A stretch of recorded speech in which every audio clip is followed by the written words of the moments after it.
Item number SCP-049. Object Class: Euclid.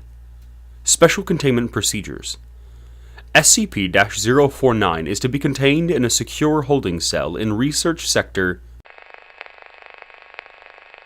SCP-049 is not to be removed from its cell unless approved by a Level 2 or higher personnel, before which SCP-049 must be heavily sedated.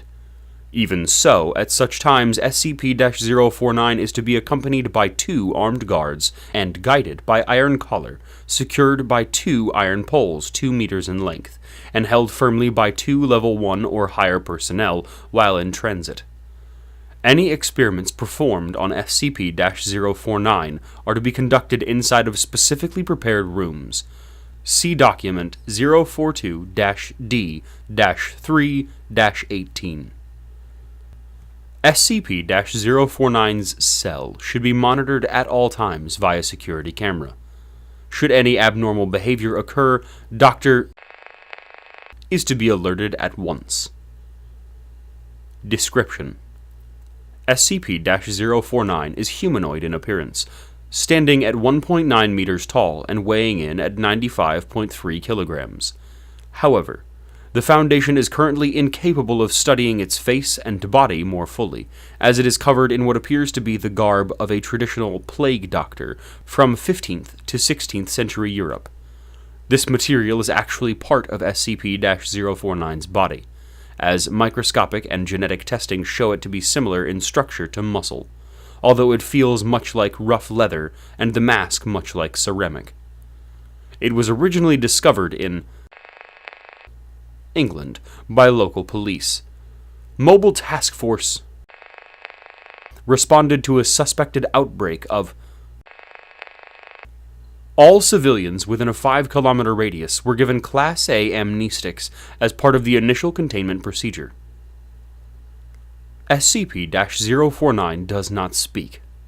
Note, see Addendum A-1.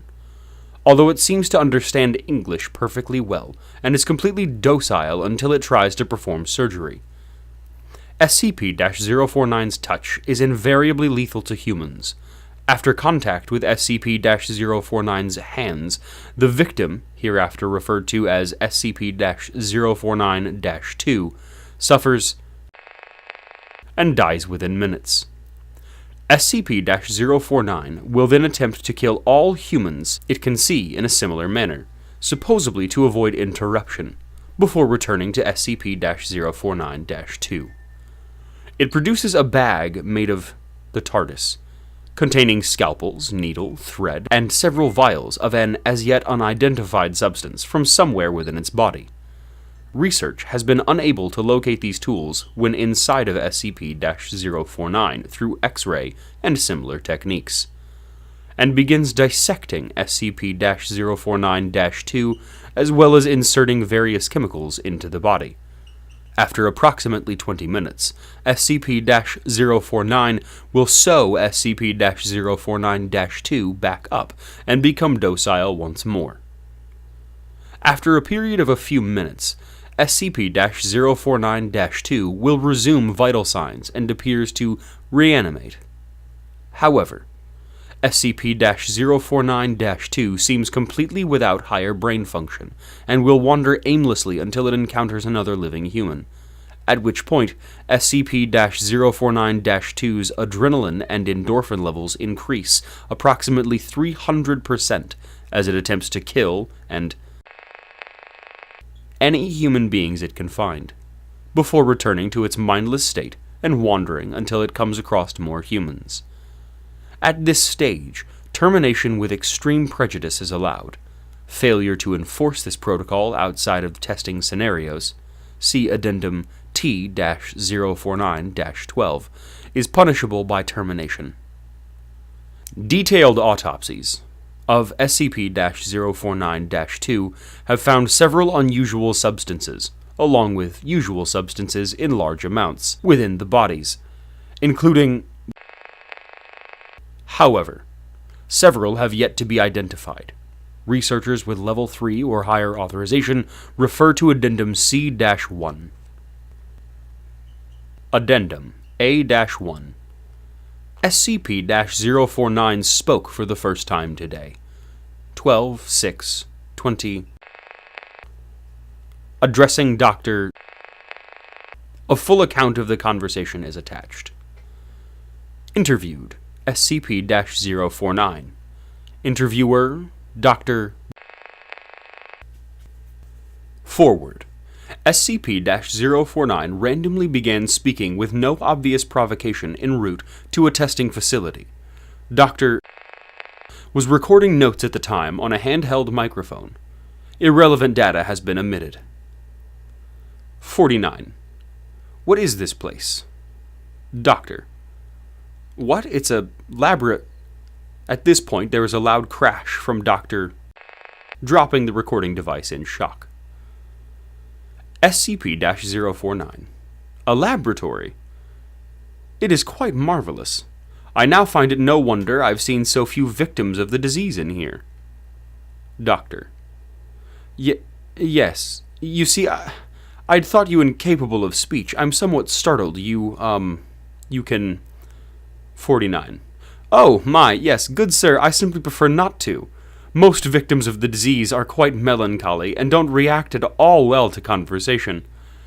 I have seen you several times now and have not detected the disease in you, therefore I assume you are also a doctor. Doctor. Yes, actually, you can call me... But what disease are you talking about?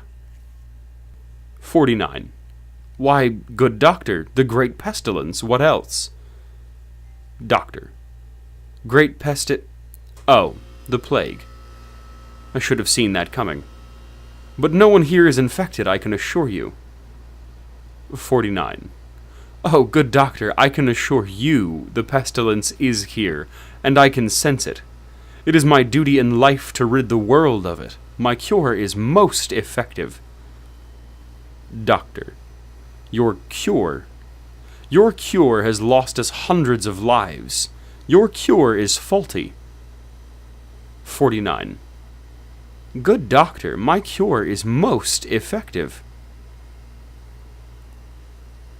SCP-049 lapsed once again into silence, and no further attempts to make it speak were effective. Closing statement. We managed to get our tests done for that day, trying to figure out what causes it to perform surgery, or more accurately, what it detects as the pestilence. So far, research has shown no correlation between any of the D-Class personnel it has performed surgery on. We are still working on it. Dr. Addendum C-1. Level 3 authorization required. On 4/26/20, SCP-049 managed to break containment. During the roughly 5-minute period in which it was unsupervised, it came into contact with SCP- Upon being detained, SCP-049 was very calm and amiable. Since this time, however, SCP-049 has been shown to be much more talkative, leading up to and performing surgery. Quote, I don't know what 049 and that damned mask talked about, but he seems much happier overall. He no longer seems to simply sit and mope around his cell, and several staff have claimed to hear him humming old church hymns. In addition, in the moments leading up to performing surgery, he has started talking, apparently trying to comfort his victims, claiming that he is the cure, among other things.